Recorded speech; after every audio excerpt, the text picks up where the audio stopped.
अध्याय 39 आनंद का ज्ञान।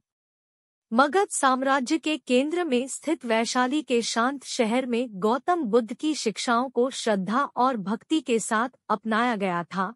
वैशाली के लोग बुद्ध के ज्ञान को संजोने आए थे और उनके शहर में उनकी उपस्थिति प्रेरणा और सांत्वना का स्रोत थी।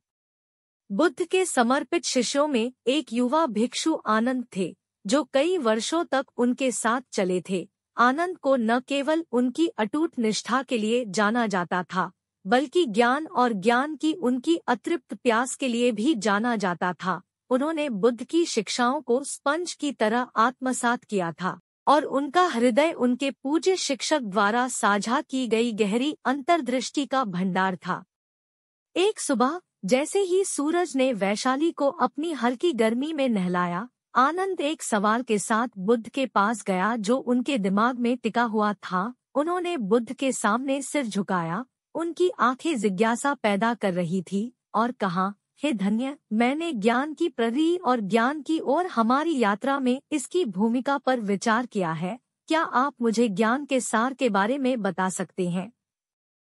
बुद्ध ने अपनी विशिष्ट शांति के साथ सिर हिलाया और आनंद को अपने बगल में बैठने का इशारा किया। वह ज्ञान की बात अज्ञान के अंधकार को दूर करने वाले प्रकाश के रूप में करने लगे। उन्होंने समझाया कि ज्ञान गहरी आत्मसमझ, करुणा और सभी चीजों की अस्थिरता की मान्यता से पैदा होता है। आनंद ध्यान से सुन रहा था, बुद्ध द्वारा बोले गए हर शब्द को लटका रहा था। उन्होंने ज्ञान की अवधारणा को एक मशाल के रूप में ग्रहण किया जो पीड़ा से मुक्ति के मार्ग को रोशन करती थी। हालांकि वह इस बात की गहरी समझ के लिए तरस रहे थे कि अपने जीवन में ज्ञान कैसे विकसित किया जाए। बुद्ध ज्ञान के लिए आनंद की गंभीर इच्छा पर मुस्कुराए और कहा, आनंद, ज्ञान केवल बौद्धिक ज्ञान का परिणाम नहीं है, बल्कि प्रत्यक्ष अनुभव और माइंडफुलनेस के माध्यम से भी पोषित किया जाता है। ज्ञान विकसित करने के लिए व्यक्ति को पहले अपने मन और वास्तविकता की प्रकृति का निरीक्षण करने की क्षमता विकसित करनी चाहिए। बुद्ध के शब्दों को ध्यान में रखते हुए आनंद ने ध्यान और आत्म प्रतिबिंब के लिए खुद को समर्पित कर दिया। उन्होंने मानसिक घटनाओं की क्षणिक और निरंतर बदलती प्रकृति को पहचानते हुए अपने मन में उत्पन्न होने वाले विचारों और भावनाओं का अवलोकन किया। उन्होंने फूलों के खिलने से लेकर समय बीतने तक सभी चीजों की अस्थिरता पर भी विचार किया। महीने वर्षों में बदल गए और आनंद की अंतर्दृष्टि गहरी हो गई। उन्होंने गहन स्पष्टता के क्षणों का अनुभव करना शुरू कर दिया, जहां स्वयं की सीमाएं भंग होती दिखी और सभी अस्तित्व के साथ परस्पर जुड़ाव की भावना उभरी। अंतर्दृष्टि के इन क्षणों ने उन्हें शांति और समझ की गहरी भावना से भर दिया। वैशाली के मठ में आनंद के ज्ञान पर अन्य भिक्षुओं का ध्यान नहीं गया। उन्होंने उनका मार्गदर्शन लिया और अपने संघर्षों और प्रश्नों को साझा किया।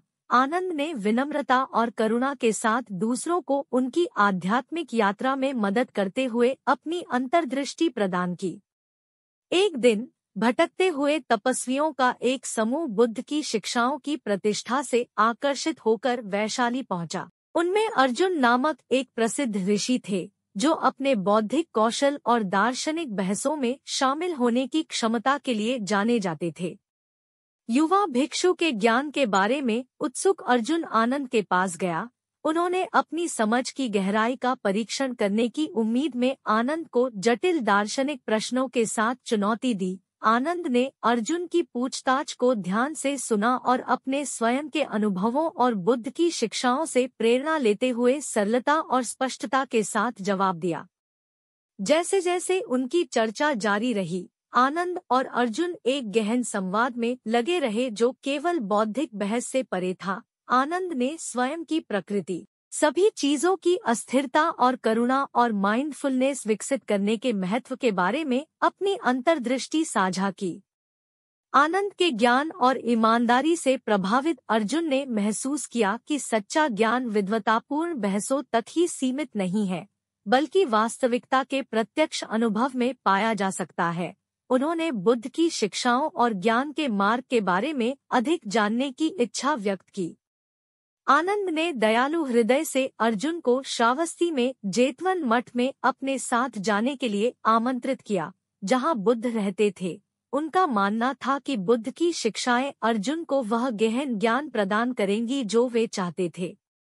जेतवन मठ में उनके आगमन पर अर्जुन को बुद्ध से व्यक्तिगत रूप से मिलने का अवसर मिला। बुद्ध अपनी शांत उपस्थिति के साथ उन शिक्षाओं को साझा करते थे जो अर्जुन की ज्ञान की समझ और ज्ञान के मार्ग को गहरा करते थे। अर्जुन ने महसूस किया कि सच्चा ज्ञान केवल बौद्धिक कौशल के बारे में नहीं है, बल्कि इसमें एक गहरा आंतरिक परिवर्तन, सभी चीजों की अस्थिरता का गहरा ज्ञान और करुणा और माइंडफुलनेस की खेती शामिल है।